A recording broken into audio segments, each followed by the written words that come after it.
Bonjour à tous, aujourd'hui on se retrouve dans une nouvelle vidéo Volta. L'objectif c'est de vous montrer ce qui s'est passé pendant l'été pour qu'on puisse rouler lors de la Coupe Fleuriot qui arrive le 6, 7, 8 septembre. C'est parti! Alors pendant l'été, donc on est plusieurs à être revenus au local pour continuer à bosser sur le projet. Donc pendant le mois de juin, je me suis attaqué au tableau de bord. Donc en fait on a réutilisé le tableau de bord d'origine de la voiture parce qu'il fit parfaitement avec la voiture et qu'on n'avait pas d'intérêt à en refabriquer un ou à complètement changer. Donc on est parti sur celui de base et on a adapté avec les composants qu'on a ajoutés.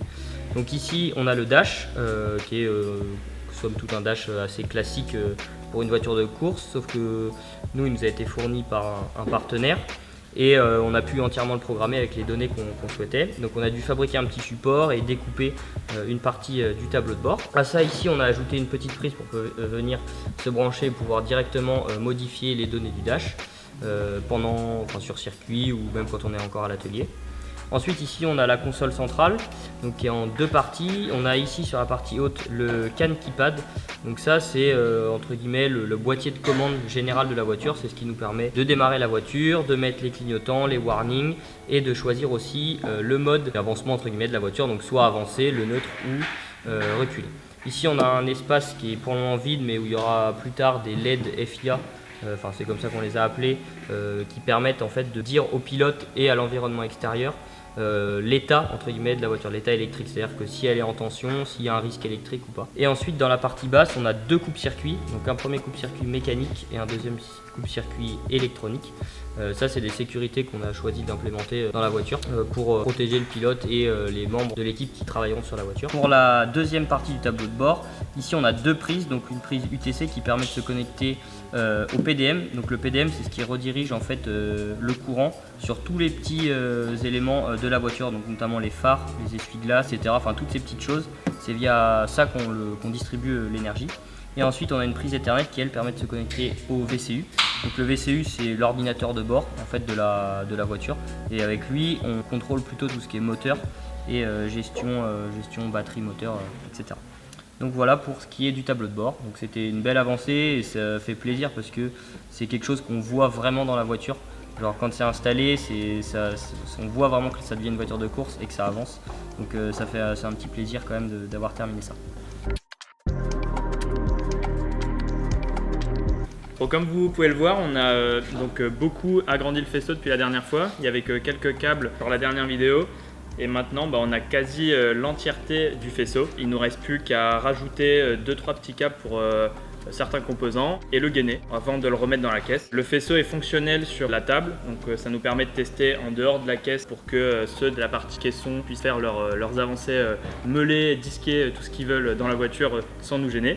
Donc en fait, notre grosse partie du travail pour le faisceau, c'est donc de savoir où le composant va être placé dans la voiture, aller dans la voiture, placer le composant, prendre la taille du câble qu'il nous faut. Donc on prend un câble, on le pose dans la voiture pour le faire passer à l'endroit qu'on veut, savoir où est-ce qu'on veut faire passer les branches principales du faisceau et retourner sur cette table et faire un calque de ce qu'on a pu faire dans la voiture, pouvoir le redessiner ici et tirer notre câble et faire les connecteurs et les pins correctement et tranquillement plutôt qu'être dans la voiture et pouvoir tester tout ça en direct. La grosse avancée de ce faisceau, c'est le connecteur central qu'on a pu rajouter récemment. Donc ça nous permet de séparer le faisceau de la baie moteur et le faisceau qu'il y a dans l'habitacle du véhicule. Donc ce connecteur, il nous permet de démonter le faisceau en deux parties. C'est intéressant si on a besoin d'enlever entièrement le faisceau de la voiture. Donc le faisceau fait la taille complète de la voiture. Il faut donc pouvoir alimenter jusqu'à l'arrière du véhicule. C'est pour ça qu'on vient de voir la première partie qui était sur le banc d'essai et qui continue en fait jusqu'ici avec donc la continuité du faisceau, donc avec une planche et des clous pour pouvoir placer les fils et ensuite les gainer. Lorsqu'on fait un faisceau, il y a pas mal de petites choses à penser, voire même beaucoup de choses.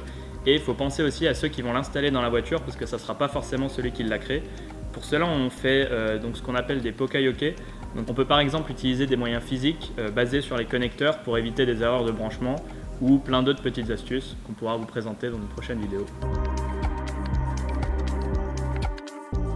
Donc juste ici on a le caisson de batterie qui va permettre d'accueillir les modules batterie.